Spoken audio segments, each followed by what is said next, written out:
In this context, I think the digital ID is a key enabler of the surveillance, knowing what everyone is doing at the transactional level and being able to tweak that micromanagement based on a person's activity, because the digital ID isn't just limited to the financial system, right? It's like your travel, your health history, your career history, your education credentials, your access to telecommunications, social media, the internet. With the new AI era, right, they can fuse all that data, analyze it, and depending on how they develop that AI algorithm, use it to control people really in unprecedented ways. I think the digital ID and the CBDC and its private sector equivalence project is something that we're always sort of intended to be the same system. So there's documents from the UN, from the BIS, and related groups that are sort of that have been working on this for years, that essentially frame one as essential to the other, using words about, this is inclusionary, the whole, marketing behind digital ID is that everyone needs legal ID because otherwise they're unable to access essential services, right? And so the idea is we all have to be included in the system, and they directly link that to the concept of financial inclusion and banking the unbanked, which you brought up earlier. But inherently, these systems actually function in an exclusionary way, based on how they've been set up.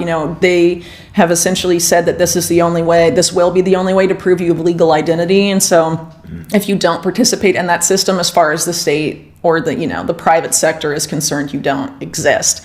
So by not participating in that system, you're inherently excluded from the economic system and really essentially everything. So you have to onboard to the surveillance state or be excluded from everything. So it's, being marketed as inclusion, but it's really inherently exclusionary. How does this system get triggered? How do we move into the Mark Carney-ism? Well, I think they sort of give it away when they say that this is the new Bretton Woods movement that needs to be seized. So Bretton Woods was what came out of World War II, essentially, and was the creation of a new financial governance system after World War II. And this is essentially an effort to create a new financial governance system that was announced well before any sort of crisis like that, but it's probably going to need a crisis of that level to be implemented and to convince people to onboard at scale. And if you subscribe to the theory that all wars are bankers' wars, which there is plenty of evidence to support that, I would say, that seems to suggest that perhaps, this is it's going to be a problem reaction solution type of situation where they've already made the solution. They've already developed what they want to be the new financial governance system after this new Bretton Woods moment. They just need some sort of big event on the scale of World War II or some large event that's equally disruptive in order to be like, all right, now it's time for a new financial governance system after this big event like they did after World War II. Mm-hmm.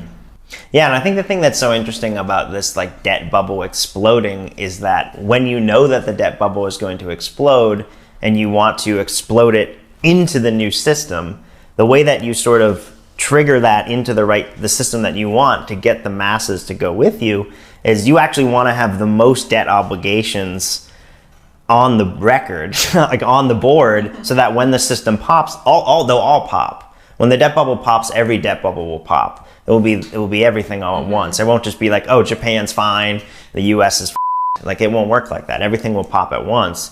So in this weird way, you actually want to create as much debt as possible right before the pin bursts the bubble, and then you can offer this, hey, we'll service your debt 1-to-1 if you come join this new universal tokenized ledger. Just sign up here, do a selfie of your face and give us your biometrics, and then here you are. So one of these that I've been writing about for a few years is the whole idea of natural assets, what they call nature's economy. And one of the groups that has been sort of propelling this forward, at least one of the earlier groups, the Intrinsic Exchange Group, which is a product of the Rockefeller Foundation and the multilateral development banking system, has a graphic on their website called The Opportunity, and they show there the existing amount of assets in the world economy, and then show what if we unlock natural assets, how nature's economy, it's like 6 times the amount of existing assets in the economy today.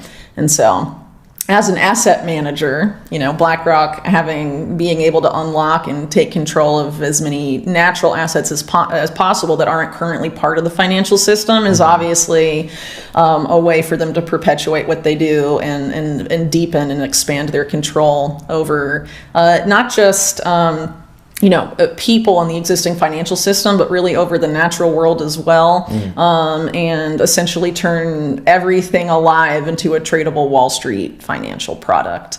And the goal, as Fink has stated, is to have all of this on a universal ledger on blockchain, presumably, and have it be, trackable and surveillable, which is interesting if you look at it through the context of risk management, which is something that Larry Fink is very open as having been one of the guiding lights of his whole career.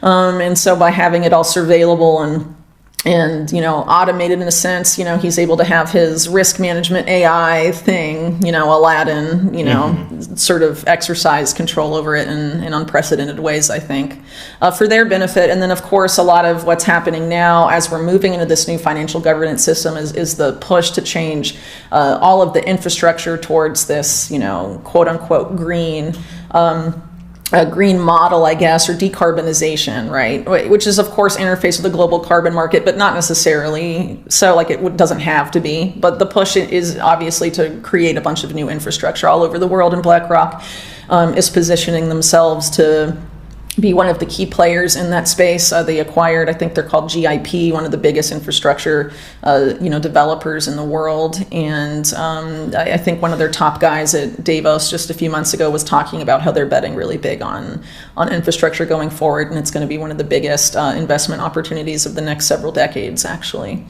So I think they're quite ambitious, and if people aren't aware of this, I'm sure they'll get away with it, but we'll see.